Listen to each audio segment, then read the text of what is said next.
Hello again, it's Andy on my Derbyshire Rural Rider channel. Getting quite prolific with the rides this week. It's my third one in about a week. I've done a very short intro this time because it's quite a long video, unlike the last one. I did say I should make the video shorter, but on this one I've cut about 3 minutes out, and also on the very slow country lanes I speeded it up a bit. So we're starting off in the village of Winster. I believe it's got a carnival there this weekend, so that's why it's got all the flags out. It's a very nice village, has a lot of the Derbyshire, west side of Derbyshire should I say, villages, mostly stone construction rather than brick, and I always think they look better. I think it sort of gives it a timeless look. Most rides I've done starting at Winster, I turn up here up for West Bank and head out that way, but this time I'm heading to the village of Elton. Now I'm following this fire engine that I've been fairly close to it for quite a while, because I was coming up the road from Darleydale to Winster, and there's a car that had been on fire. It had been put out by then, but the road was still blocked off, so I didn't want to turn round and take a diversion route, because there's been a lot of fluids leaked from the car that had been on fire, and it was a right mess, and it spilt down the hill that I'd just come up, and I thought, no, I don't really fancy taking a long route round and going down a hill where I'm likely to be skidding if I put the brakes on. So me and a chap on a moped who lived fairly local that I was talking to all waiting, and he'd been told they're only going to be about another 2 minutes clearing. So I did get past before the fire engine, but when I'd stopped to set the camera and the other stuff on the phone up, the fire engine just went past again. So that's reason for my delay, really, being behind an incident, but don't look like it were anything serious as regards people in it, but the car would be a total write-off. I think it was fire in the engine. So my title of the video is Hole in the Wall.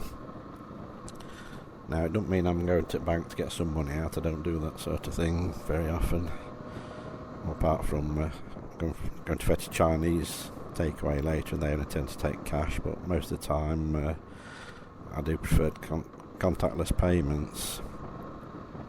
So I'll read what the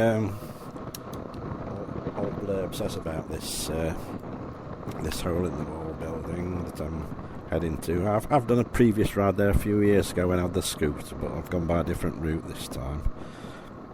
So it is actually a house, which I believe was two separate houses that have got an archway in between them, and the road actually runs through the house.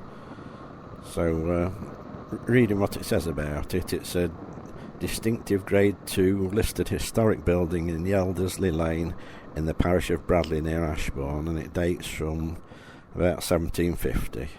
And it's two brick cottages joined by a central archway with the road passing through underneath the building. And it was originally built as the entrance to the park of the old Bradley Hall estate. And it's a private residence now. Not sure I'd like to live in a building where the cars are going through all the time, no matter how nice the building is. It's can't be very quiet. Obviously, it's restricted to light vehicles, which coincidentally there's a company called Walkers next to it who it's actually a lorry company, so they've obviously only got one way they can go out of the lane. Hopefully nobody's going to visit them and try and get a vehicle under the other way.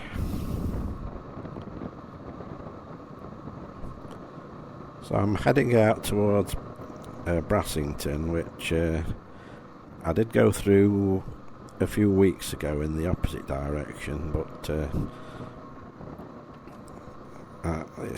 that's another of the nice villages around this area. So obviously heading in the opposite direction, you get a few different shots, and also there's like a long range shot of Carsington Reservoir. So there's a couple of shots of that you can see fairly soon. It's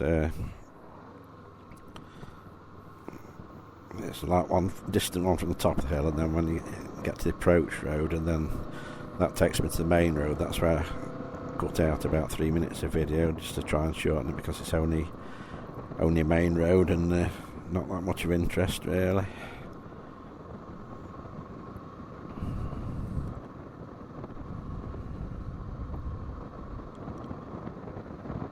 Cyclists must have to work hard to get up some of these hills.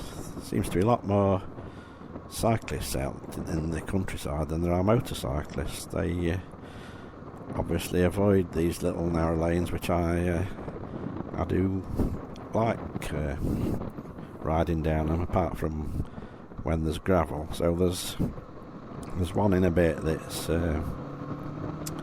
quite narrow, and it's what the YouTuber called that bloke on a motorbike. He calls a Derbyshire dual carriageway. That narrow with wheel tracks going in the same place, that it's got grass growing down the centre in places.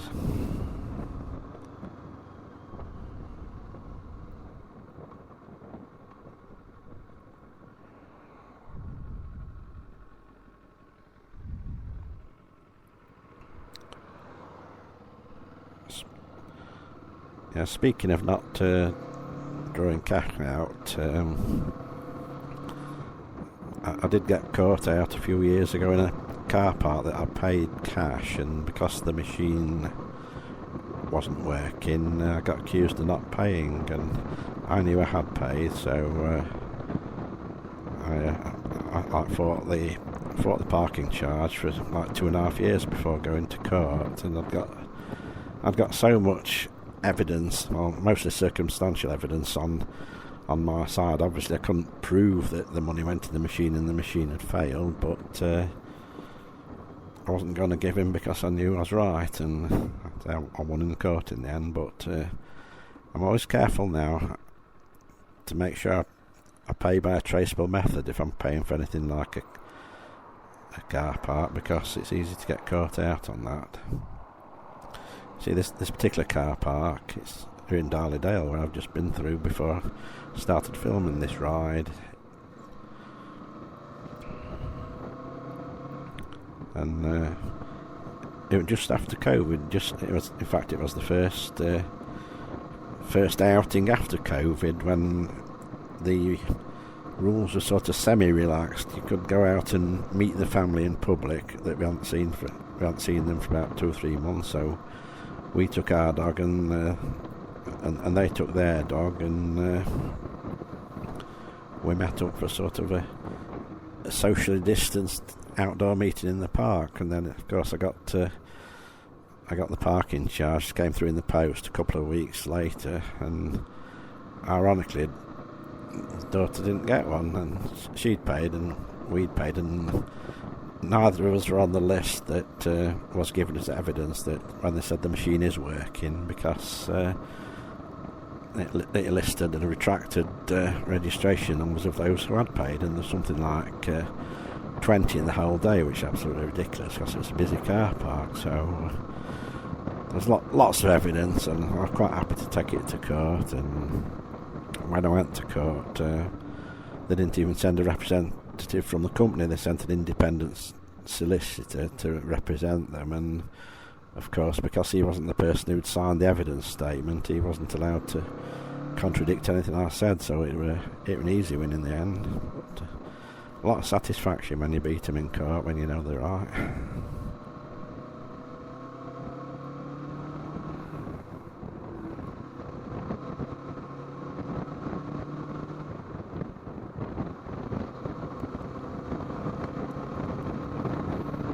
So in a bit I get to the narrow lane. As I said, it's a lot of the time I probably only go in 20 mile an hour, so I sped that up to like 50% faster, and it knocked it down from about, I think, 8 minutes to about 6 minutes, which shortened the video a bit more, because as I said, I do try not to make videos that are too long, but it just happens that way. Because I've not got a camera that can see to switch on and off. On previous vehicles, I had them mounted either on the mirror or on the rack in the front in the case of my first scooter, and if I stopped at traffic lights or any of the particularly roadwork ones, I would put it on to pause a bit. But on the camera I've got, it's sort of a bit guesswork if it's paused or unpaused. So I wouldn't want to find out if it's paused on the bits that I want and unpaused on my delays. So I do tend to let it run and then edit it out after if I don't want the bits.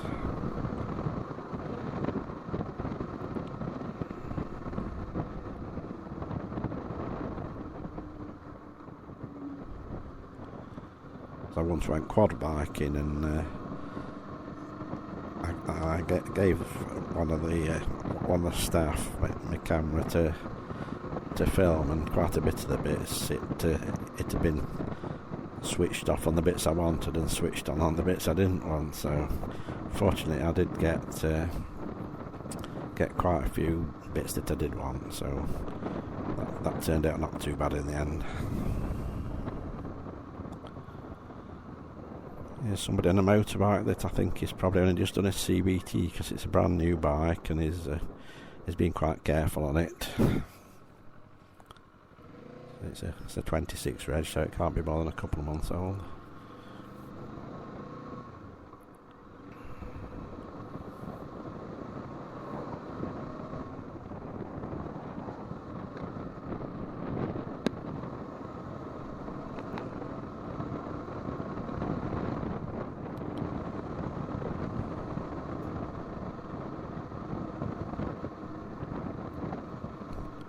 I'm not sure if I've done this road on one of my videos before, but chances if I have, it's a very old one, and some of my older ones were quite poor quality. They're not right on the exposure, and a lot of shakiness on them. That the filming app that I use is supposed to correct it, but it wasn't successful. Here's the first glimpse of Carsington Reservoir in the distance. You can just see in the middle of the shot.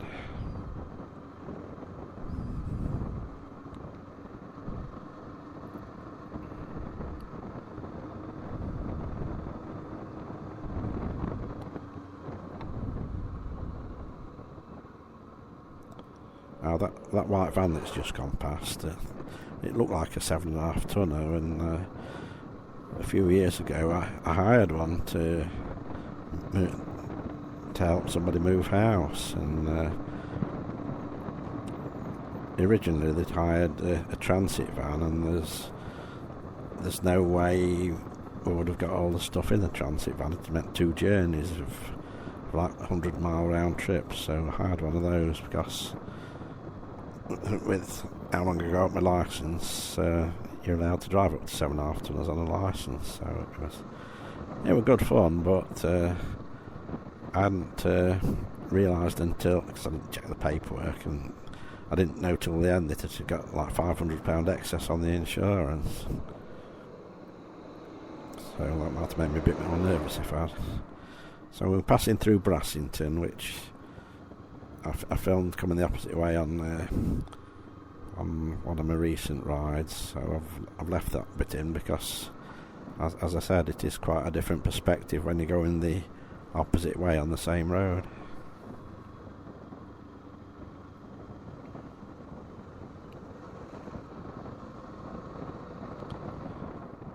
It's another another nice village that it's got the sort of buildings that I like to see. That's the thing about the Peak District and surrounding areas. Nearly everything's built of stone because of the access to stone, I presume, rather than brick, and it does make them look a lot better.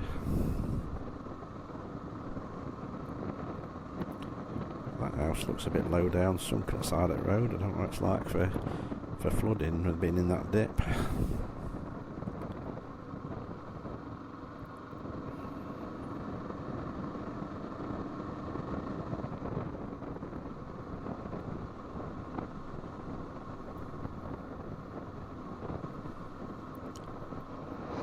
So when I get to the junction at the bottom, that's where I cut out the bit that's on the main road.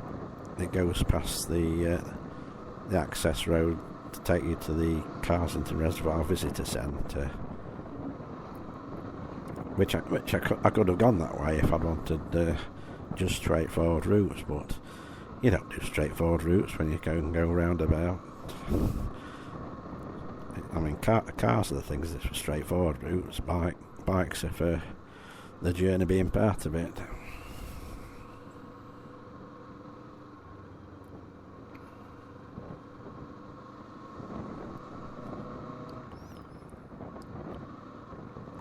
Although in hindsight, though, the lanes I went down, they were pretty narrow, and in fact, at some points I was catching the vegetation at the side of the road. So I probably wouldn't bother doing that exact route again. I just felt quite fortunate that I never met another vehicle at all coming the opposite way, because it would have meant somebody backing up. There isn't even room to squeeze in for a passing point in places. But it's all good fun.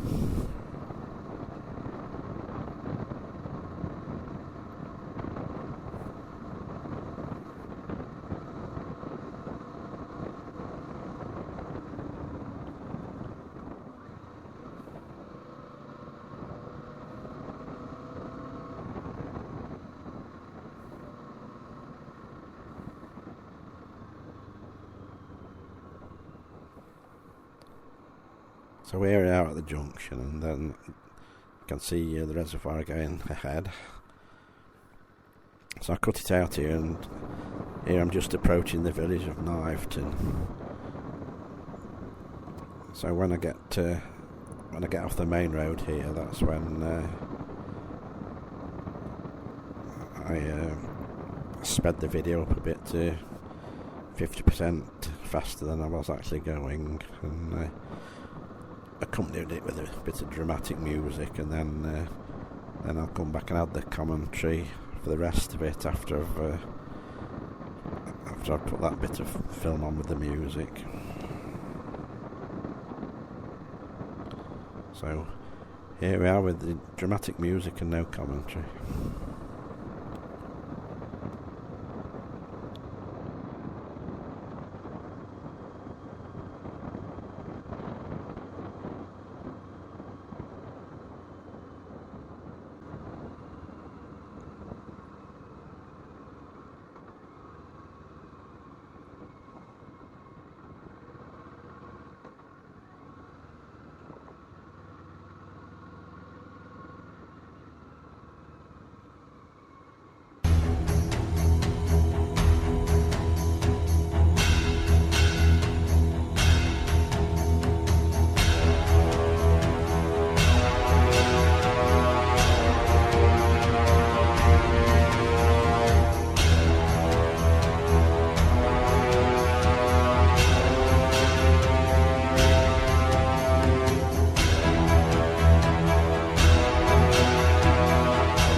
So we're just approaching the junction now that takes us to the destination of the hole-in-the-wall house. There was a sign on the junction, but it's not easy to spot. You'd have expected it to be highlighted like some of the warning signs are, given the fact that it's going to cause damage to the house if an oversized vehicle hits it. But I presume the only people that come down here are ones that know where they're heading, probably to Workers' Company that I mentioned earlier.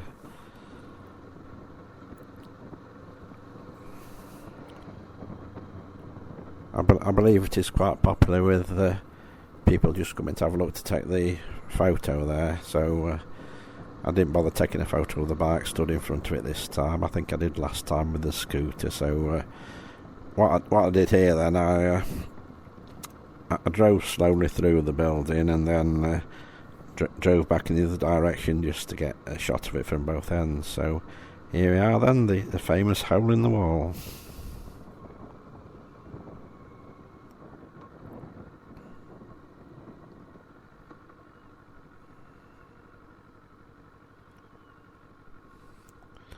Yeah, it must be very strange living above a road.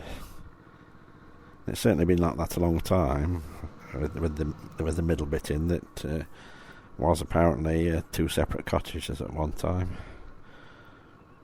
So I could have carried on to the end and headed back home that way, but I thought I'd turn round and just get a shot of the house from both directions.